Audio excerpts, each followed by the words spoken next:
existe hasta ahora de las 17 candidaturas es solamente una preselección a la inscripción ya definitiva, luego de que el Consejo Nacional Electoral apruebe los cuadros definitivos de los que sí podrían ser parte de esta contienda electoral. Ahora, según su olfato, su conocimiento, experiencia, pero sobre todo una advertencia científica que viene de los que procesan todos los datos políticos, ¿cómo cree usted que quedará? ¿Por qué esta diáspora política así que, bueno, no podemos decir sin precedentes, sino que va en aumento en vez de que pueda disminuir? ¿Por qué cree usted y cómo ve que finalmente terminarán aliándose, convergiendo? ¿Cómo la ve usted? El código de la democracia lo permite, eso sin duda, y son tácticas técnicas que ciertos sectores de la población utilizan para ser parte de un proceso electoral y ver de esa manera a río revuelto qué es lo que pueden sacar dentro de lo que sería un grupo que potencialmente tendría posibilidades. Como hemos visto, la gran mayoría apenas llega al 1%, lo cual no garantiza bajo ningún concepto que en tan corto tiempo puedan ganar una elección. Pero en cambio sí les sirve para entrar en ciertas negociaciones, ahora que están todavía por definirse las candidaturas, o caso contrario, sumarse en la parte final, que es la segunda vuelta, donde se determina quién de los dos que quedó pueda, en este caso, ser el ganador y de esa manera ayudar con su participación y de esa manera ser parte de esa futura administración que se vendría. Claro, pero o sea, es una negociación flagrante ahí de esas, pero por no hablar del negociado, es decir, yo quedo último, penúltimo, pero hay algunos votos, esos los vamos a negociar y de todas maneras algo vamos a sacar. Es decir, es que se trata de eso. Pero hay candidaturas ciertamente, tal como usted lo dijo, unos que no llegan al 1%, pero hay candidaturas prominentes, economista. Sin duda, siempre las opcionadas fueron unas 2 a 3 candidaturas. Las otras tenían expectativa, tomando en cuenta la línea y posición que iban tomando. Lo que pasa es que en el camino se fueron diluyendo y no han tenido la fuerza suficiente como para llamar la atención, en este caso, del electorado. Más allá que han hecho sus propuestas y sus presentaciones, pero vemos que aún no han calado. De todas maneras, la campaña electoral no empieza, solamente se están haciendo los sondeos, los tanteos a través de entrevistas, lo cual no define absolutamente nada. Pero claro, siempre sabemos que las dos posiciones en tan corto plazo, que tienen un porcentaje importante y que no han movido sus porcentajes de aceptación, son las del señor Noboa y la de la señora Luisa González. De pronto irrumpió y movió algo el tablero el señor Topic, y más allá de eso la expectativa siempre de una otra mujer que fue interesante, que es doña Andrea González, donde claro, por la presentación con un grupo conocido que es Sociedad Patriótica, tal vez no le permitió crecer en la dimensión que todos estábamos expectantes. Pero ella estaría bien atrás ahora, ¿no? ¿O no? ¿Cómo la ve usted? Andrea es una mujer nueva que tiene para mí una posición correcta. El problema está más bien en la estructura donde estructura política. Pudo entrar, no había donde escoger de acuerdo a lo que yo conocía para poder ella entrar con una situación más transparente de ser ella misma la que en este caso se presente a la faz ciudadana como una alternativa válida ante tantas que ya han fracasado. Entonces, lamentablemente, siguió una línea con Sociedad Patriótica, que si bien no es mala, nadie puede decir y juzgarla como que ha sido funesta, fatal para el país. Al contrario, en la administración de ellos cumplieron un rol interesante en el tema económico. Tal vez sí fracasaron en el asunto respecto a la Pichicorte, que fue un factor chocante en ese entonces, pero más allá de cualquier cosa, creo que si ella es la candidata, tiene una hoja de transparencia que justifica de todas maneras su presencia dentro de este rol participativo de la democracia. Y así, personajes que habría que analizarlos uno por uno para determinar si justifican o por lo menos podrían pasar en este caso a ser parte del proceso electoral. Doctor, usted lo incluye a Topic como diciendo de repente irrumpe este hombre en las candidaturas y se ubica de todas maneras en una posición estelar. El tercer lugar no es nada malo para un precandidato o candidato, porque lo puede remontar fácilmente al que está en segundo lugar. Remontarlo al primero ya es difícil, pero tampoco es imposible. Pero el del tercero al segundo está a un punto ahí. Él le podría ocurrir algo similar a Ayacu y a Hervas, que tuvieron un momento determinado un partido político que los consolidó y llegaron a instancias importantes como tener un 18% cada uno. Pero en este caso, Topic también corrió por un partido consolidado como los Social Cristianos, pero ahora lo hace ya de forma personal, y yo creería que esa estructura sí es importante y va a pesar como para que Topic no necesariamente pueda crecer como él se imaginó. Son errores que cometen ciertos políticos que se creen autosuficientes en ese aspecto, y no nos olvidemos que el aparataje partidista pesa. A la final su infraestructura, que está ya cimentada por muchos años en todas las provincias, cantones y parroquias, de alguna manera contribuyen como para que ese número de electorado se consolide.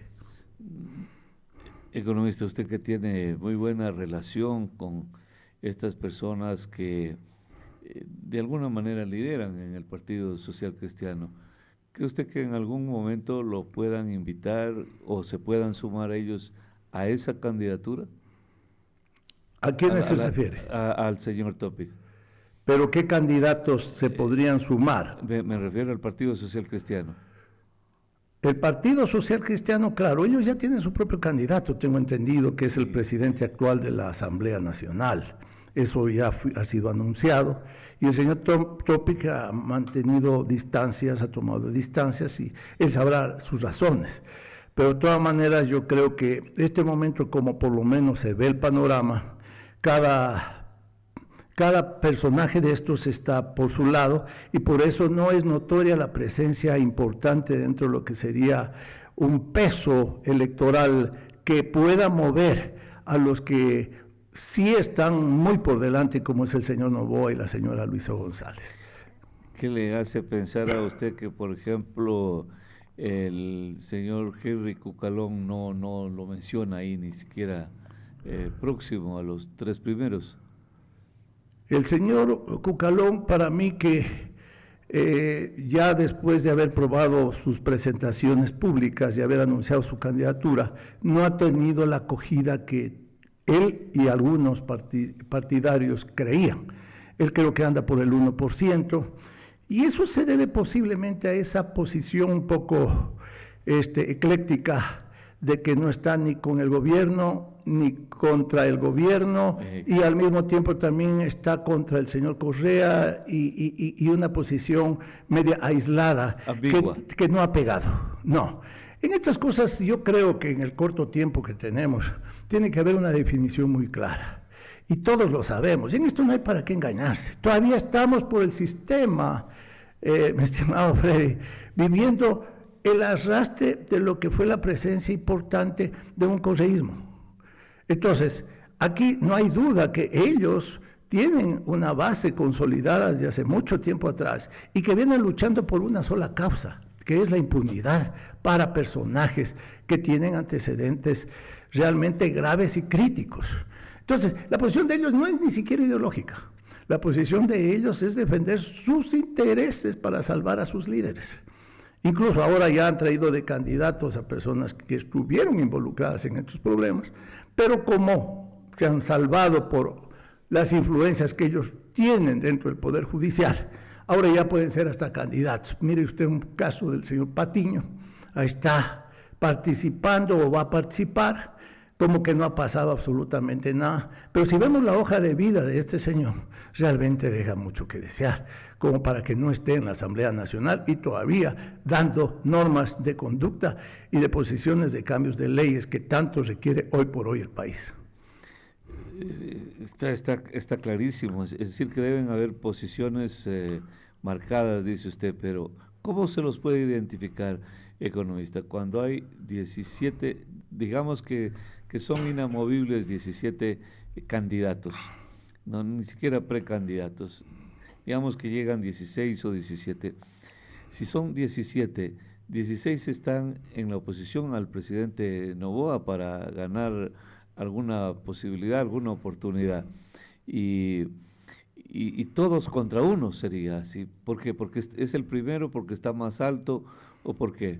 Yo creería que hay dos grupos, Ya. sino que el uno está alineado más a la posición del señor Noboa y el otro está al señor Correa. Correa no tiene un solo candidato, Correa tiene varios candidatos y ellos finalmente van a plegar a la señora González. Ya se los tiene claramente identificados incluso. En la segunda. Para la segunda. Y lo mismo va a ocurrir con el señor Noboa. O sea, son candidatos que de alguna manera tienen y se van a definir con mucha facilidad para el uno o para el otro lado. De todas maneras, la posición del señor Cocalón, sigo insistiendo, no la veo muy clara y por eso es que le ha faltado la fuerza suficiente para crecer, siendo un elemento valioso, porque las propuestas de él son muy interesantes. A quien yo he admirado desde hace tiempo atrás, tomando en cuenta su inteligencia, su preparación y su buena intención.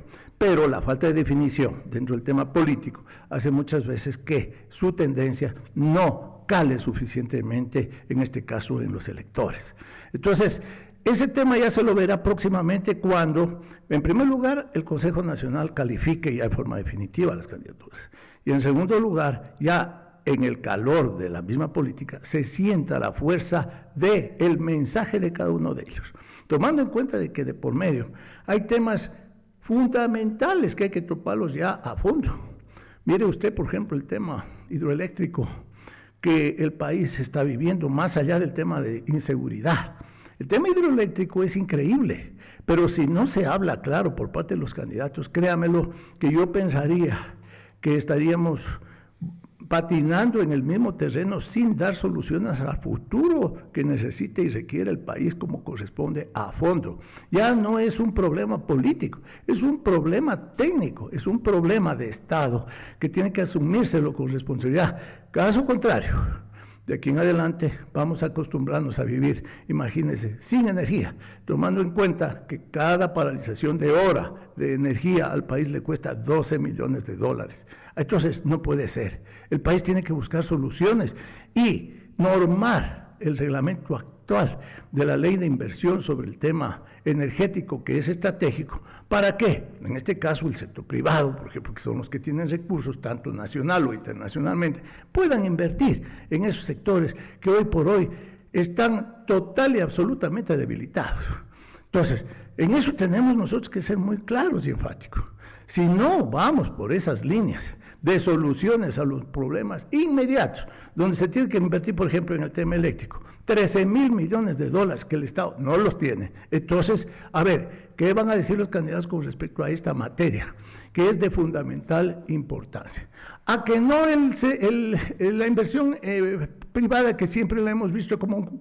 Bueno, entonces, ¿cuál sería la alternativa? Aquí tendría que haber soluciones. Caso contrario, el Ecuador no va a salir de este marasmo, que hoy todavía no lo sentimos a profundidad, pero que se ve venir con mucha fuerza. Está bien, economista. Le hago notar con un ensayo, así un ejemplo muy humilde, nuestro, ¿no? Tome en cuenta usted que la mayoría de los, decíamos que si son 17, 16 están en contra de Noboa porque va adelante. En consecuencia, los 16 quisieran que fracase, que ojalá no llueve una gota, que no haya agua, que se dañen las barcazas, las termoeléctricas, que fracase todo y que el país se vaya al precipicio, porque es la única manera que ellos podrían remontar, porque así es este país. Y le pongo el ejemplo, que le decía, ¿por qué el ejemplo? En Loja lo hemos vivido, economista. Aquí no había agua y el perjudicado era obviamente la imagen, siempre ha sido el alcalde, y el que viene ofrece resolver el problema. Ahí lo tiene usted el problema del agua, van cuántas alcaldías, cuántos turnos, cuántos han rotado entre ellos, dos, cuántos se rotaron como 30 años, viene otro y se irá y no dejará resolviendo el problema del Así agua. es. No lo va a dejar resolviendo el problema del agua.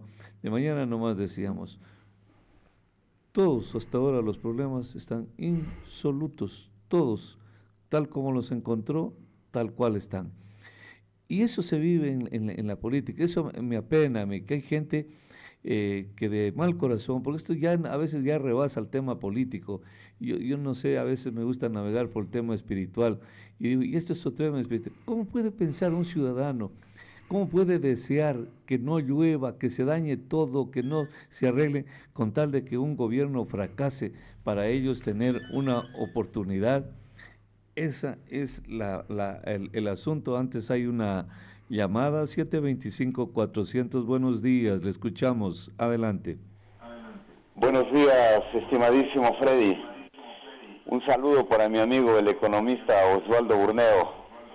Un saludo a sus oyentes en la región sur del país y en el planeta a través de la web. Le habla Enzo Neira Granda. Economista, quiero pedir su opinión sobre un asunto trascendente, porque de eso se debe hablar en estos momentos duros de la República. En las áreas naturales se abusa de los recursos renovables. Hay cambios en el clima, en el suelo y en el agua. Pérdida de la biodiversidad y de los alimentos. Mi pregunta concreta es que hoy en la mañana, según el INEC, señala que la canasta básica de alimentos superó los $860. ¿Cómo mira usted este serio problema que va a afectar necesariamente al gobierno? Pues, porque $860 no le impacta pues a un alcalde, a un prefecto, a un asambleísta, a un ministro, a un director distrital que gana $4,000, a un concejal. A ellos no les afecta. Les afecta al verdadero pueblo ecuatoriano. Usted sabe el sueldo básico cómo está, y con ese precio astronómico de los alimentos, pues cómo vamos a terminar, que lo hemos convertido al país no solo caro en la región, sino que está repercutiendo también en el trabajo y en otros factores. Buenos días. Muy bien, muchas gracias al profesor. Economista, teníamos ahí dos temas rápidos que resolver. Sí, gracias al ciudadano amigo que llamó y que hizo la importante pregunta respecto al tema de la canasta familiar, que es un punto de preocupación permanente de toda la vida en cualquier parte, que es en resumidas cuentas el sostén diario de la persona y el ciudadano común. Indudablemente, mientras más alta, reduce las posibilidades para que el pueblo se sienta más satisfecho dentro de lo que es incluso hasta su calidad de vida y su salud. Pero no es un asunto de resolverlo por decretos, con leyes. Es un asunto ya de política, de manejo estructural, que conlleva a la calidad de producción dentro de cualquier sector. Si queremos, por ejemplo, más frutas, queremos más productos que alimenten al pueblo, las condiciones tienen que ser indudablemente de mayor producción y abundancia para que se regule por sí solo el costo en sí de la canasta. Esto no es un asunto de decir decreto y por tanto se subsidia la canasta familiar a determinado número de familias para que de esa manera puedan sobrevivir.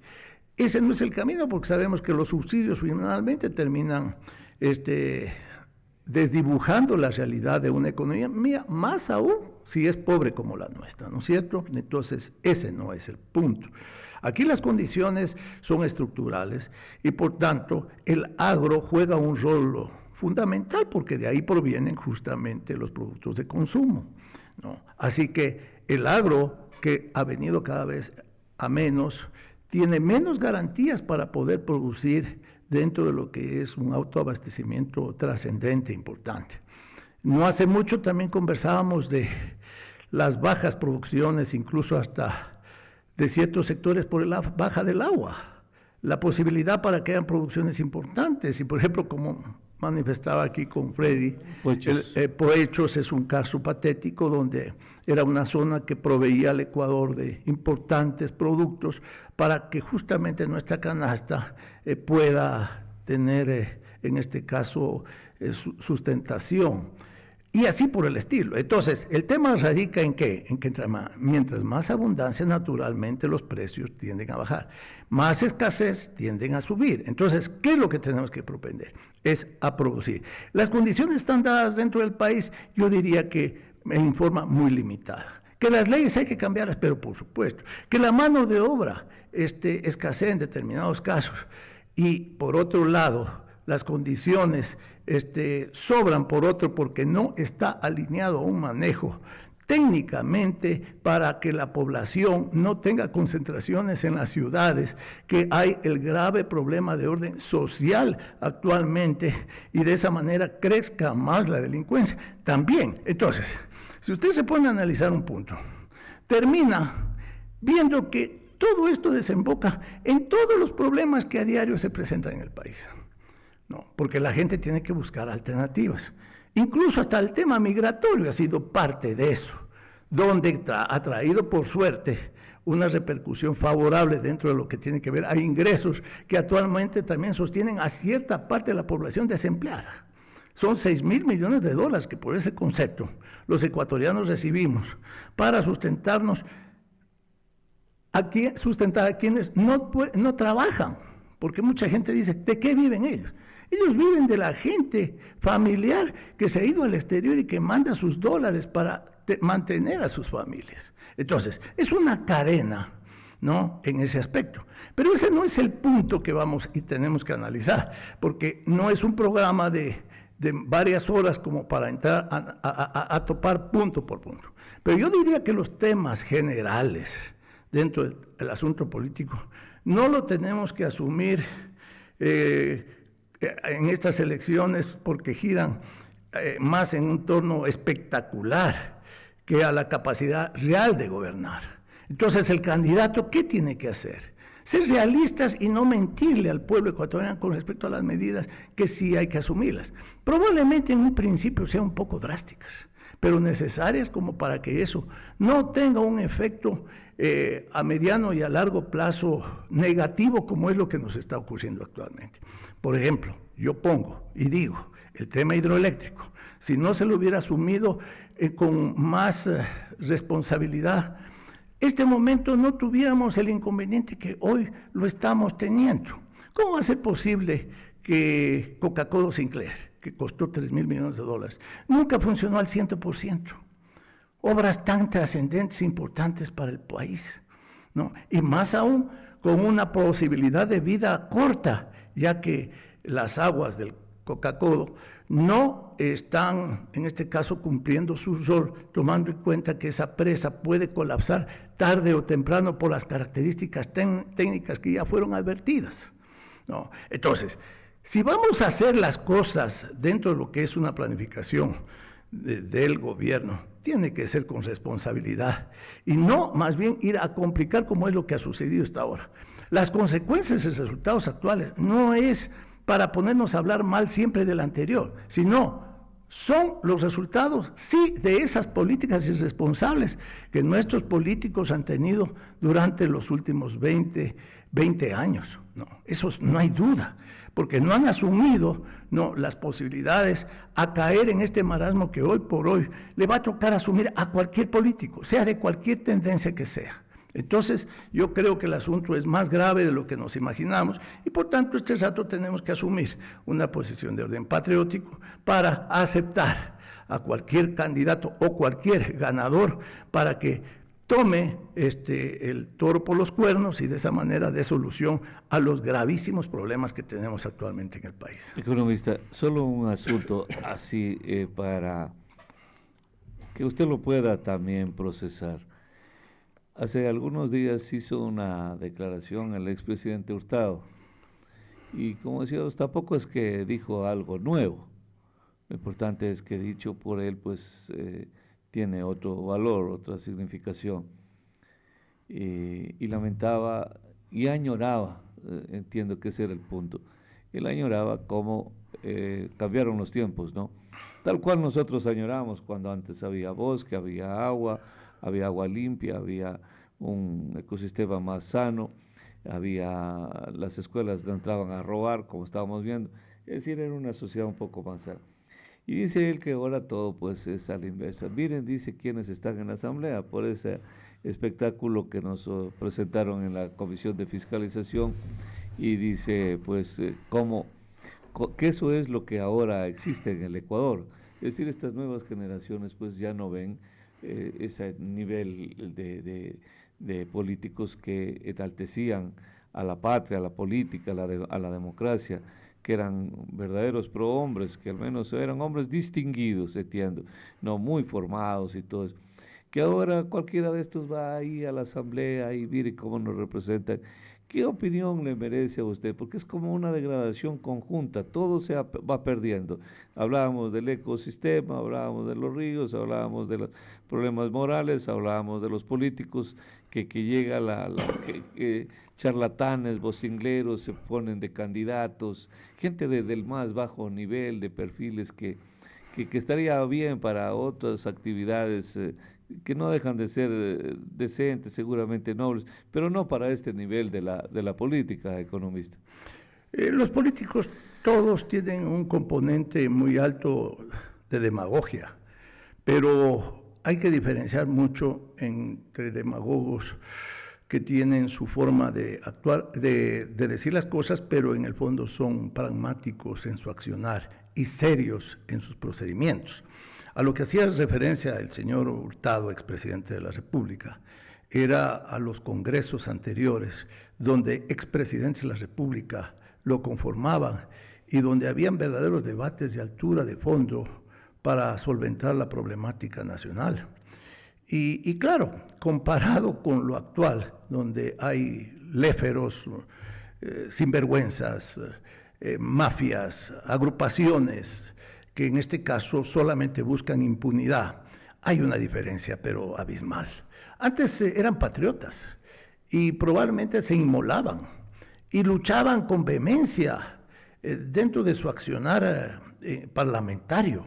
Yo me recuerdo alguna vez cuando defendía el doctor Otto Arosemena Gómez alguna ley y sacó su revólver, pero para defenderla y eso le tocó la cárcel, pero no lo hizo para matarlo, lo hizo simplemente como para amedrentar a su contendor, que era otro prestante, legislador nacional, que le disparó en la pierna.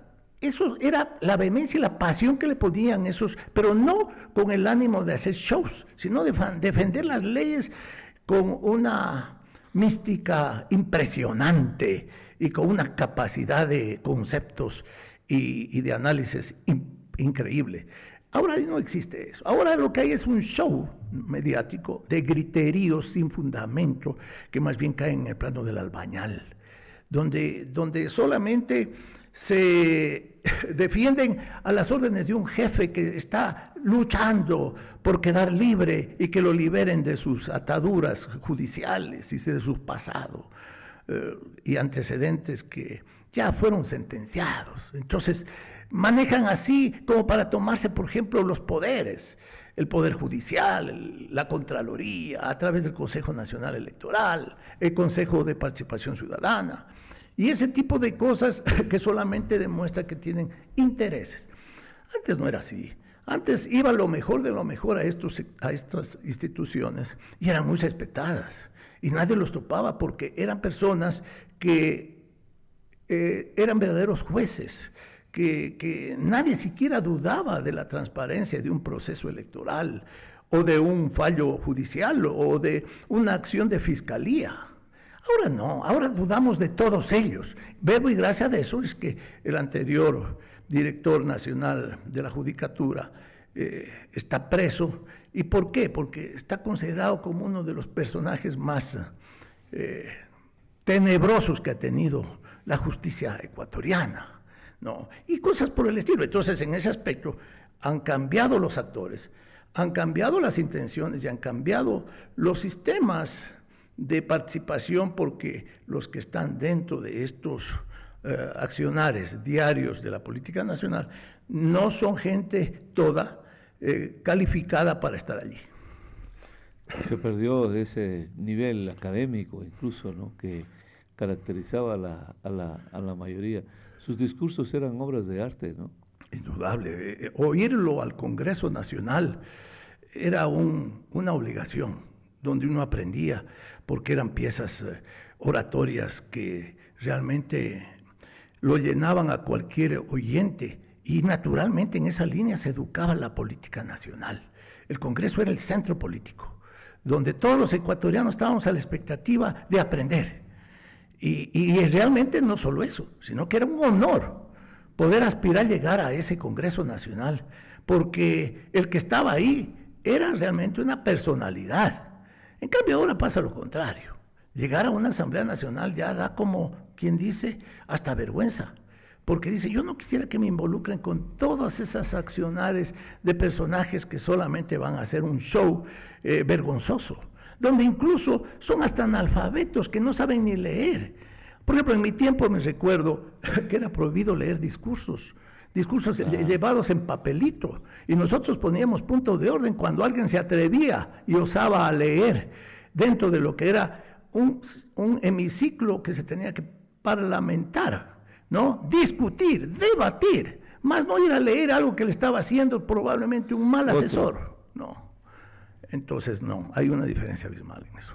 No, y ahora peor con la tecnología, incluso que le da haciendo el discurso, la inteligencia artificial elabora, no tiene... No, las leyes, el Parlamento no es para irse a lucir dentro del plano de dar una lectura a un disque y justificar de esa manera los $4,800 mensuales que ganan, más todas las de ley. No, el Parlamento es para ir a hacer leyes y para fiscalizar, pero en buena lid, con fundamentos, no con el maleficio como se actúa actualmente. Economista, ya que nos metimos en esto, que no es que es cualquier cosa, ¿no?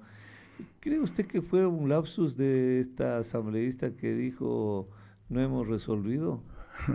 Bueno, no solamente creo que ha dado el caso de ella, sino de algunos otros legisladores que también... Claro, resolvido y descubrido, pero... Manejan a su arbitrio el lenguaje castizo. Realmente eso deja mucho que desear. El Parlamento es un centro de discusiones de alto nivel, y cuando se oyen estas cosas realmente lo devalúan a lo que ha sido siempre el primer poder dentro de lo que es la presencia en sí de las leyes. Entonces, yo creo que ahí la representación siempre tiene que ser de otra envergadura, de otras características, que nos enorgullezca y nos haga sentir seguros de lo que estamos aprobando y actuando, porque somos verdaderos jueces del diario vivir político de la patria. Pero todo eso nace en el votante, ¿no? Indudable, el votante tiene que educarse en ese aspecto, para saber escoger a la persona capacitada, más no simplemente al grandilocuente que habla con un tono de voz estertórea y de esa manera trata de convencerlo que va a solucionar toda la problemática que ha tenido toda la vida el ciudadano común, y no es así. Tenemos que ser serios y más bien entrar dentro del debate fundamental para poder ir buscando salidas al problema actual que tiene el país. Por ejemplo, en este momento yo sí considero que para el nuevo periodo del país se requiere un cambio fundamental de nuestra Constitución, por decir. Eso sí tiene que enfocarse, y yo creo que los señores candidatos, cuando vengan acá a hacer sus exposiciones, hay que preguntarles qué piensan con respecto a ese tema.